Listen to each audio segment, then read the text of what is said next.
오늘 우리에게 주신 하나님 말씀은 갈라디아 5장 13절부터 15절까지 말씀입니다. 한 목소리로 읽겠습니다. 형제들아, 너희가 자유를 위하여 부르심을 입었으나 그러나 그 자유로 육체의 기회를 삼지 말고 오직 사랑으로 서로 종노릇하라.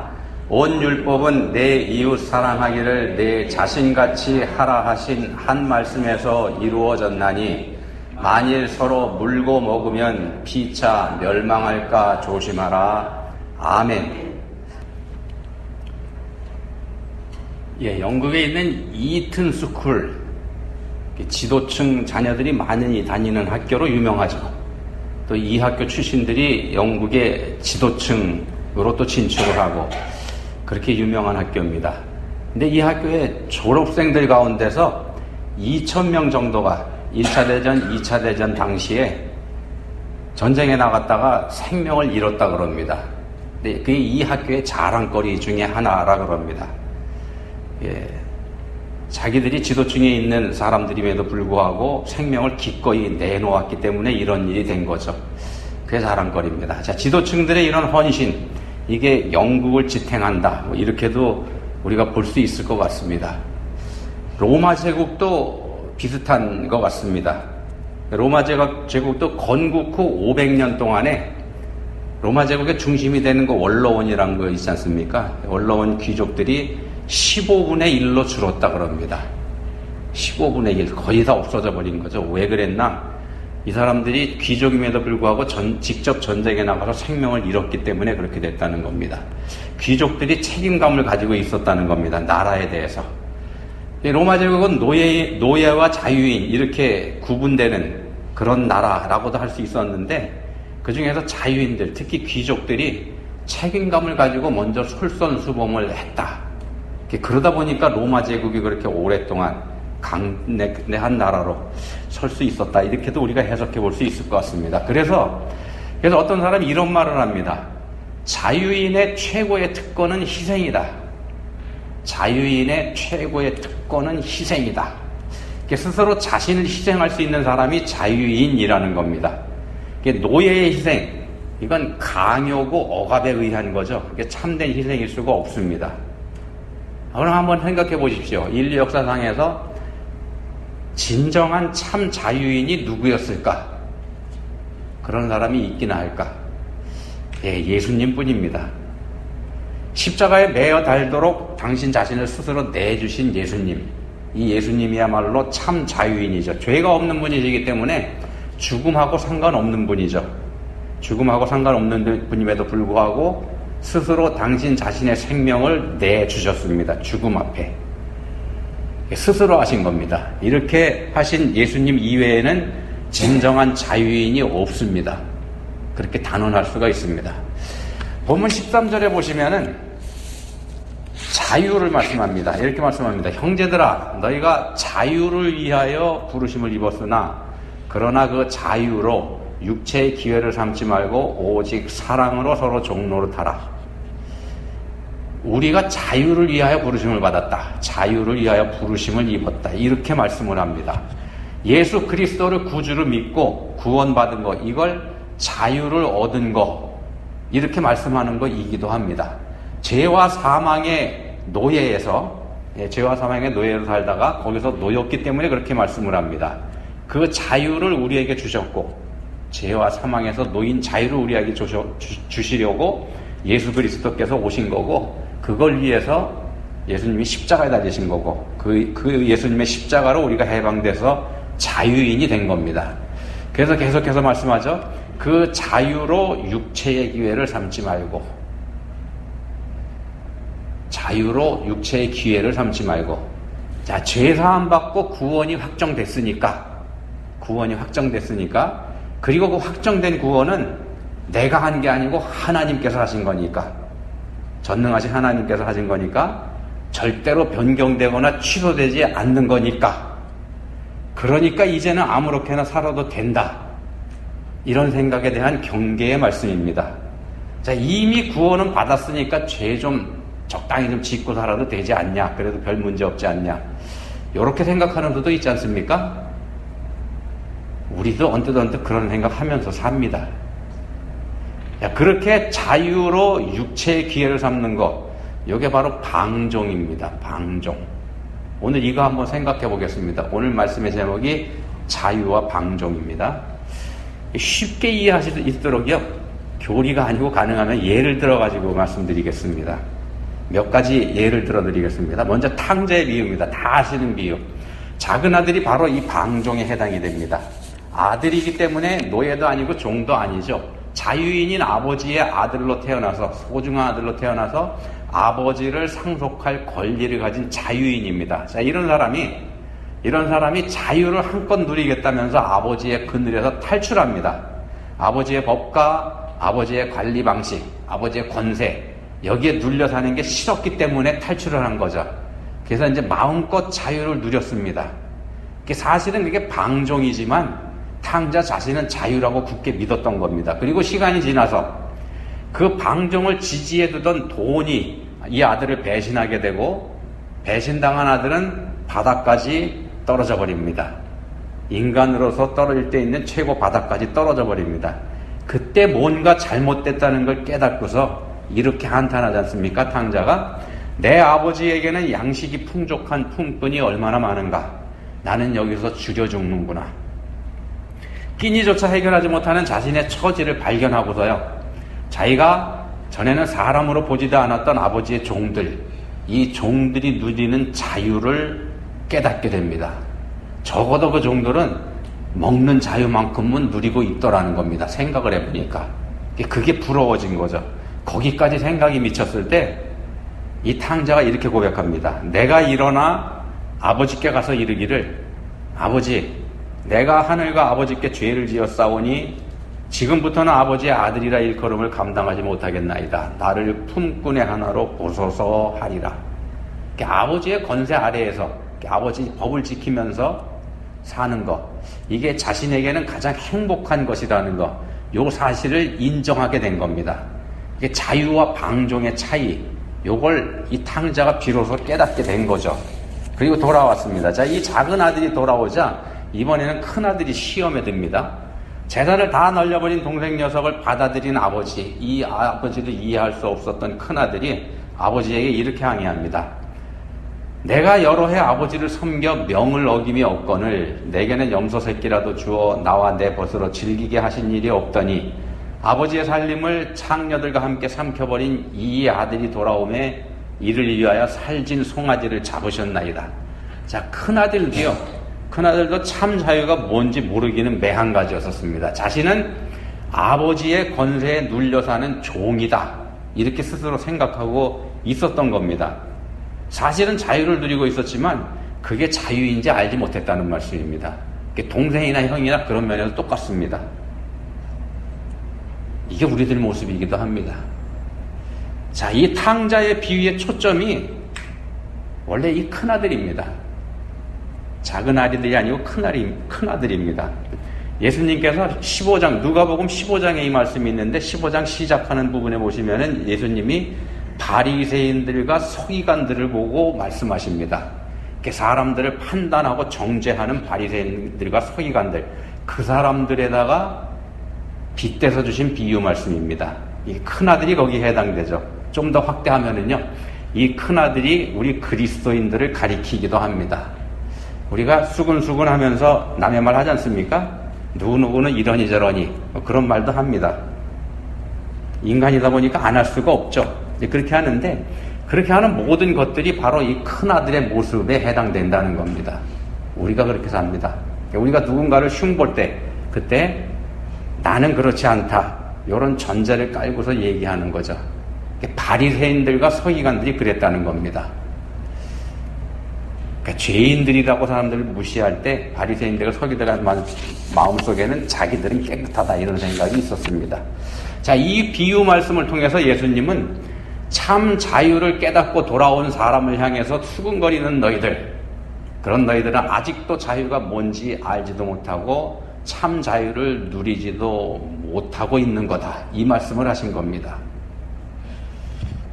첫 번째 예고요. 또 다른 쉬운 예로 밧세바와 문제를 일으킨 다윗을 한번 볼 수 있습니다. 다윗은 밧세바가 자기 아기를 임신했다는 사실을 알게 됐을 때 전쟁터에 나가서 다윗 자신을 위해서 목숨을 걸고 싸우고 있는 밧세바의 남편 우리야 불러들이지 않습니까? 불러들여서 이렇게 배려해 주는 체합니다.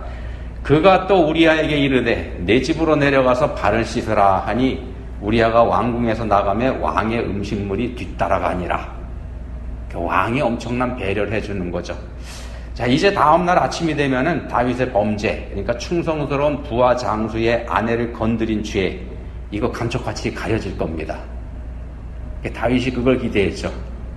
다윗이 자기가 왕으로서 누릴 수 있는 권한, 이걸 가지고 자기가 왕으로서 누릴 수 있는 자유를 누리고 있는 거다. 이렇게 해석할 수 있습니다. 권력을 쓰는 자유, 또 배려해주는 채 베푸는 자유까지 다윗이 누리고 있습니다. 네, 그렇지만 이건 사실은 자유가 아니고 바로 이런 게 방종입니다. 진짜 자유가 아니니까. 이런 예도 한번 들을 수 있을 것 같습니다. 미국에서 스쿨버스 건세 이거 대단하지 않습니까? 스쿨버스가 정차해서 반짝반짝하면서 불을 켜놓고 아이들 승차시킬 때 이때는 어떤 차도 스쿨버스를 앞질러 갈 수 없지 않습니까? 한번 생각해 보십시오. 이 스쿨버스가 아이들을 태우고 내리고 있는데 그때 생명이 위급한 환자를 실은 앰뷸런스가 거기 도착했다. 어떻게 해야 될까요, 이 차는? 앰뷸런스니까 그냥 비상등도 켜고 경적 울리면서 오지 않습니까? 그냥 지나가도 되는 거 아닐까요? 또 대통령이면 어떨까요? 미국 대통령이 마침 거기를 지나가고 있다. 대통령이 지나가면 교통 통제까지 해주지 않습니까? 감히 누가 그 길을 막을까요? 대통령 차도 그냥 지나갈 수 있는 거 아닙니까? 어떻게 생각하시는지요? 제가 알기로는요, 제가 잘못 알고 있는지 몰라도 제가 알기로는 그래도 어림없습니다.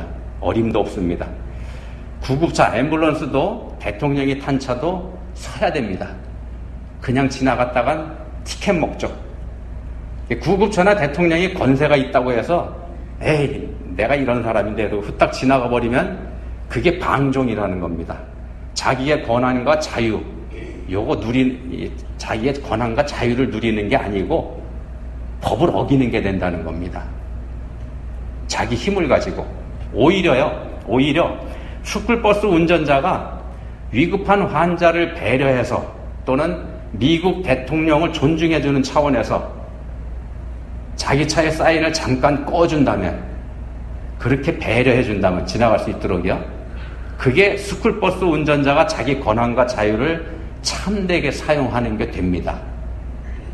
생명이 위급한 환자인데도 불구하고 스쿨버스 운전자가 버티는 것도 문제가 되겠죠. 그러니까 다윗의 위장된 배려가 바로 이런 거라는 겁니다. 다윗의 위장된 배려에 밧세바의 남편 우리야의 반응이 이랬답니다. 그러나 우리야는 집으로 내려가지 아니하고 왕궁문에서 그의 주의 모든 부하들과 더불어 잔지라. 집에 안 갔죠. 그리고 다음날 왕이 다시 부릅니다. 왜 집에 가서 자지 않았냐. 그런 왕의 추궁에 우리야가 이렇게 대답을 합니다. 언약궤와 이스라엘과 유다가 야영 중에 있고 내 주 요압과 내 왕의 부하들이 바깥 뜰에 진치고 있거늘 내가 어찌 내 집으로 가서 먹고 마시고 내 처와 같이 자리이까. 내가 이 일을 행하지 아니하기로 왕의 살아계심과 왕의 혼의 살아계심을 두고 맹세하나이다. 생명이 위험한 전쟁터를 벗어나서 집에서 짧지만 휴가를 즐길 수 있게 해준 왕의 배려. 이거 고맙죠. 그것도 성은이 망극한 그런 일이긴 하겠습니다만 우리야는 그게 자신이 누릴 자유가 아니다 이렇게 생각을 한 겁니다. 이게 참 자유, 자신이 누릴 수 있는 거하고 누려서는 안 되는 자유의 한계, 여기에 대한 인식이 다윗과 우리야 사이에 엄청난 차이가 있습니다. 자기가 누려야 될 거, 누리지 말아야 될 거, 이 차이를 인식하고 있는 차이 말씀입니다. 자, 부하장수에게 한 방 얻어 맞았죠, 다윗이. 당시 다윗이 그래서 정신을 차렸나요? 아니죠. 여전히 방종합니다. 이런 우리야를 아예 없애버리지 않습니까? 왕의 권세로. 그 왕으로서 누릴 자유라고 다윗은 생각했던 것 같습니다. 왕이 그까지 군인 하나 없애버리는 거, 일도 아니죠. 그래서 다윗은 이 일을 금방 잊어버리고 맙니다. 잊어버리고 맙니다. 머릿속에서 지워버리죠. 그렇지만 하나님께서는 그냥 지나치지 않으십니다. 티켓을 날려보내십니다. 이 티켓이 어마어마한 티켓입니다. 혹독한 대가를 치르게 하시죠. 방종해서는 안 되는 사람, 하나님께서 내 마음에 맞는 사람이라고까지 칭찬하신 다윗이기 때문에 더 엄하게 하나님께서 다루십니다. 그 내용을 우리가 다 알고 있습니다. 요셉의 경우도 있습니다. 요셉도 마찬가지 경우입니다. 노예로서 주인의 신임을 받던 요셉이 안주인의 유혹을 받죠. 그 유혹을 물리칠 때 요셉이 이렇게 말하지 않습니까? 그런즉 내가 어찌 이 큰 악을 행하여 하나님께 죄를 지으리까? 안주인의 힘을 모르지 않습니다. 요셉이 안주인의 요청을 거절했을 때 어떤 변을 당할지 그걸 알면서도 한 요셉의 대답이 방금 읽어드린 그 말씀입니다. 적당히 타협하면은요 팔자가 펼 수도 있는 그런 상황입니다. 어떤 길을 택할지는 요셉 자신이 비록 노예이지만 자기가 선택할 수 있습니다. 그 자기 자유입니다. 그렇지만 죄를 택하는 것, 이건 자유가 아니고 방종이고 그건 하나님 앞에 범죄 행위다. 요셉의 믿음에는 분명한 이런 기준이 있었다는 겁니다. 그래서 단호하게 거절했고 옥에 갇히는 거 감수합니다. 다행히 옥에 갇혔습니다만 화가 난 주인 보디발이 아예 죽여버려도 할 말 없는 그런 상황입니다. 이렇게 보면 요셉은 생명을 걸고 죄와 타협하지 않은 게 됩니다. 그런 요셉에게 하나님께서 어떻게 갚아주셨는지 우리가 이미 다 알고 있습니다. 에밀 브루너라고 하는 신학자가 있습니다. 이 사람은 자유의 역설론이란 걸 얘기를 했는데 자유의 역설이요. 이런 겁니다. 인간은 스스로 자유할 수 없다. 오히려 하나님께 매일 때에 자유하게 된다. 인간이라는 존재는 자기가 스스로 자유롭게 될 수 없는 존재고 오히려 하나님께 매일 때, 스스로 매일 때 그때가 자유를 누리는 때가 된다. 이렇게 말하는 겁니다. 역설이죠. 자, 죄를 지을 때 우리는 방종이라고 하는 가짜 자유를 누립니다. 죄 지을 때 누리는 가짜 자유입니다. 방종. 그건 자신을 죄의 노예로 팔아버리는 행위죠. 다시 죄의 노예로 돌아가는 겁니다. 잠깐의 쾌락, 잠깐의 만족, 요걸 자기 자신의 영혼과 같은 값으로 치는 겁니다. 바꾸는 거죠, 서로. 어리석은 거죠. 우리가 그렇게 하고 산다는 말씀입니다. 우리가 수시로 죄를 짓는 게 그렇습니다. 고린도후서 3장 17절에서 이런 말씀을 합니다. 주의 영이 계신 곳에는 자유가 있느니라. 주의 영이 계신 곳에는 자유가 있느니라. 요한복음 8장 32절에서는 이런 말씀을 합니다. 진리가 너희를 자유롭게 하리라. 주의 영이 계신 곳에 자유가 있고 진리가 너희를 자유롭게 하리라. 주의 영은 진리이고 진리는 예수 그리스도입니다. 그래서 예수 그리스도께 매이는 게 자유입니다. 그분과 함께하는 것, 그분에게 매이는 것, 이게 참 자유죠. 오늘 우리가 살펴보는 게 갈라디아서입니다. 갈라디아, 율법과 복음의 관계에 대해서 말씀합니다. 믿음으로 구원받는다고 하는 이신칭의 교리, 요걸 가르치는 중요한 책입니다. 로마서와 더불어서요. 그래서 이 갈라디아서를 작은 로마서 이렇게 부르기도 합니다. 500년 전에 이 이신칭의를 기반으로 해서 종교개혁이 일어났고 거기서 우리 개신교가 태동을 하게 되죠. 이신칭의, 또 다른 편에 이신득의 이렇게도 표현합니다. 이신, 믿음으로써 칭의, 의롭다 칭함을 받는다. 이신득의는 믿음으로써 득의, 의로움을 얻는다. 이게 우리 기독교의 핵심 교리입니다. 그렇지만 이 핵심 교리입니다만 이 교리가 세상으로부터 때로는 교회 안에서도 공격을 받는 교리이기도 합니다. 오직 믿음으로 구원받는다. 바꿔서 말씀드리면 믿기만 하면 구원받는다. 이게 공격을 받고 말이 많은 이유는요. 우리 인간이 이성으로 받아들이기가 쉽지 않은 그런 이론이고 그런 교리이기 때문에 그렇습니다. 혹시 여러분들 중에서도 믿기만 하면 구원받는다. 이건 좀 그렇지 않냐? 거기다가 자기 자신의 행실이 깨끗해야 그걸 좀 보충해줘야 구원받는 거, 그래야 좀 말이 되지, 이렇게 생각하시는 분들 계실지도 모르겠습니다. 그렇다면 그 불행한 일입니다.